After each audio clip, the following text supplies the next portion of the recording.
steadiness doesn't arrive suddenly. It gathers the way dust does, quietly, through repetition, through stillness that never quite resets. Distance becomes familiar. Familiar becomes safe. Safety becomes flat. Emotional signals lower their volume until they no longer interrupt. There is stability here, predictability, a life that moves without resistance. And yet, beneath the calm, there is a faint sense that experience itself has thinned, not erased, only softened enough to pass through unnoticed. This is what remains when protection stays long after it was needed. Late afternoon. The light has already begun to slope. A kitchen that knows its routines. The hum of the refrigerator. A mug drying upside down on a towel. Nothing out of place. Someone stands at the counter waiting for water to boil. There is no impatience, no checking the clock. Just the sound of heat slowly changing state. A phone vibrates once on the table. A message arrives. The screen lights up, then dims. The body registers it the way it registers a car passing outside. A small shift in air. No reach toward the phone. No decision not to. Steam begins to lift from the kettle. The sound grows sharper, then settles into a steady insistence. A hand turns the knob. The flame disappears. Silence returns. Tea is poured. The mug is held with both hands, warmth moving into the palms. There is comfort in the temperature, in the weight, in the fact that this moment does not ask for anything else. The message remains unread, not avoided, not resisted, simply not necessary. The tea is sipped. The body leans slightly against the counter. The day continues, uninterrupted. Nothing feels wrong. And yet somewhere beneath the ease there is a mild absence. So ordinary, it barely registers. As if a room once used often has been quietly closed, and the house has reorganized itself around it. Distance does not always begin as distance. Often it begins as spacing, a subtle widening between moments and their impact. Not pulling away, not stepping back, just less reach. At first, this feels like efficiency, a smoothing of edges, fewer internal disruptions. Reactions soften. Responses take longer to form. The body learns that not everything needs to be met immediately. This is not numbness. This is management. A way of moving through days without being pulled off balance. The nervous system settles into this rhythm. A steady pace, a narrower range. Pleasure still appears. Discomfort still passes through, but neither stays long enough to leave a mark. Over time, this spacing becomes the default. Emotional events land, but they do not sink in. They skim, they slide. The inner life becomes quieter, not from absence, but from containment. What once felt vivid now feels handled. The body remembers intensity as something unnecessary, something inefficient. Distance here is not disconnection. It is refinement. And refinement, over time, can thin sensation without ever erasing it. Consistency is a powerful teacher. When days move without rupture, the system learns to trust the pattern. Waking, working, eating, sleeping.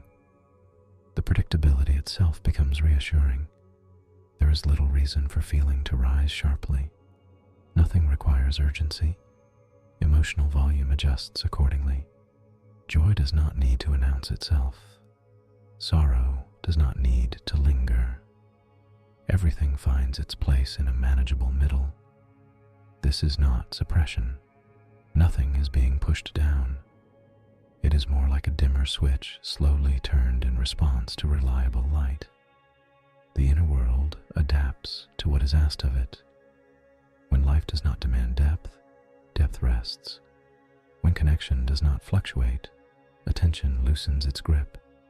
Over time, the body begins to expect that nothing dramatic will occur. Expectation shapes perception. Events are met with a pre-learned calm.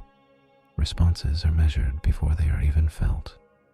This is how numbness can form without shock, without loss.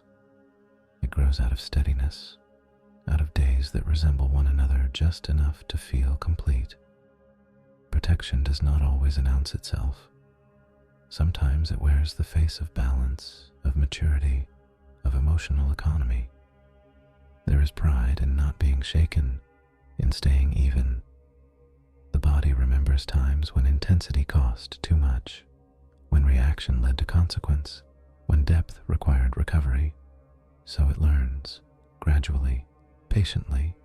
It shortens the arc of feeling, keeps sensations closer to the surface, easier to manage, easier to release. This is not fear. It is memory embedded in muscle and breath, a learned preference for what can be carried without strain. Over time, this preference reshapes inner space. Strong emotions feel unnecessary, almost indulgent. Subtlety becomes the norm. The body does not miss what it no longer reaches for. Instead, it develops a taste for neutrality, for states that do not demand integration. Numbness, here, is not emptiness. It is a narrowing of bandwidth, a life tuned to frequencies that do not overwhelm, but also do not linger.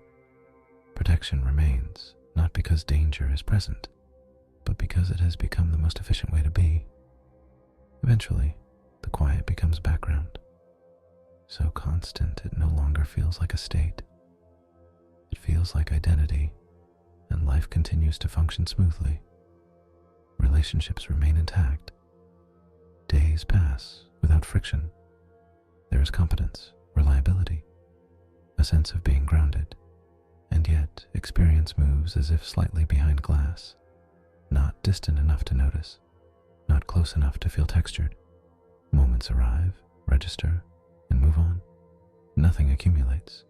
The inner world feels tidy, uncluttered, spacious, but also curiously light, as if gravity has been reduced just enough that nothing settles fully. This is the subtle cost of prolonged distance.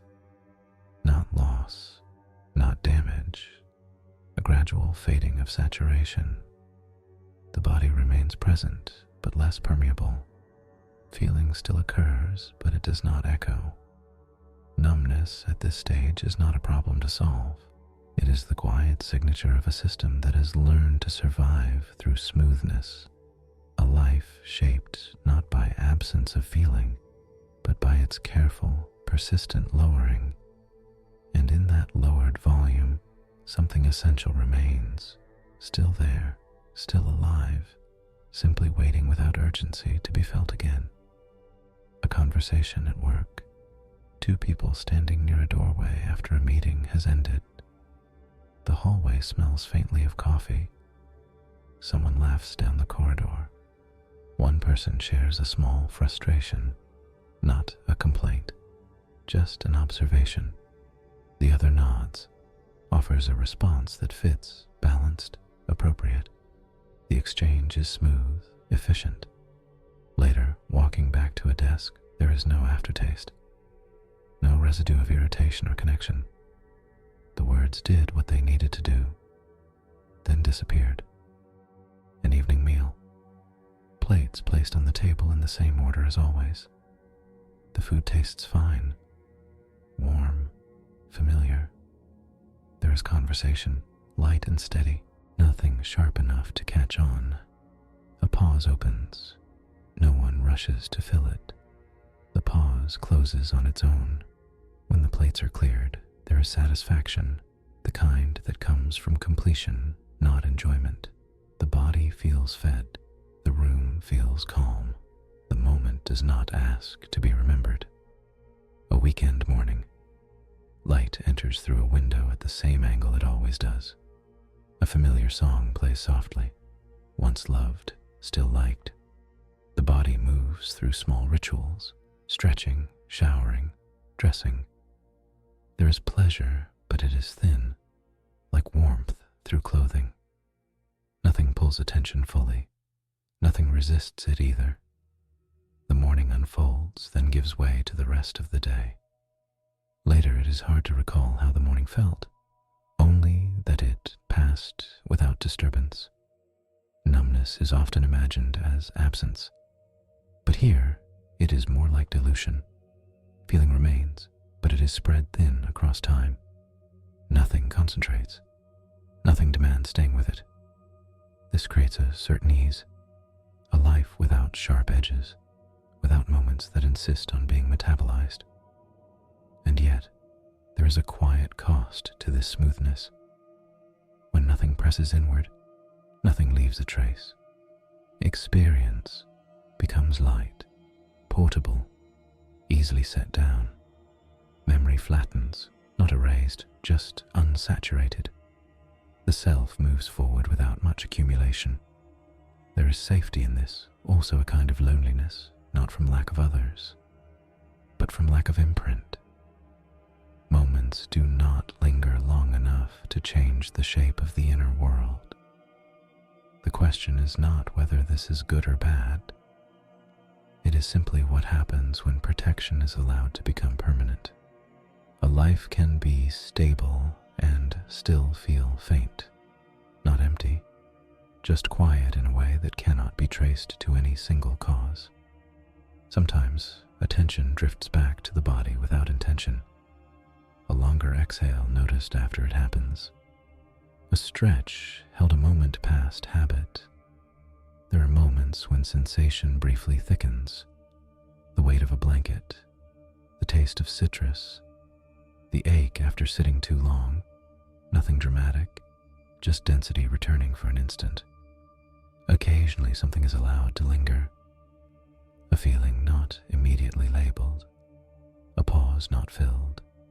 A response not optimized. These moments do not announce a change. They simply register as more texture than usual. There are also days when numbness feels protective again, necessary, right-sized. Both states coexist. Neither demands correction.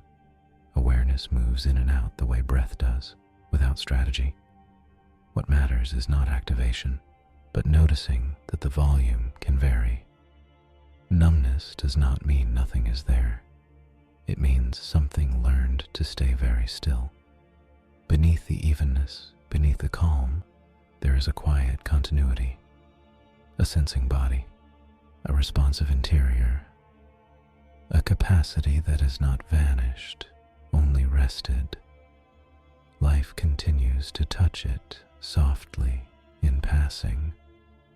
Nothing needs to be retrieved, nothing forced open. What remains, remains.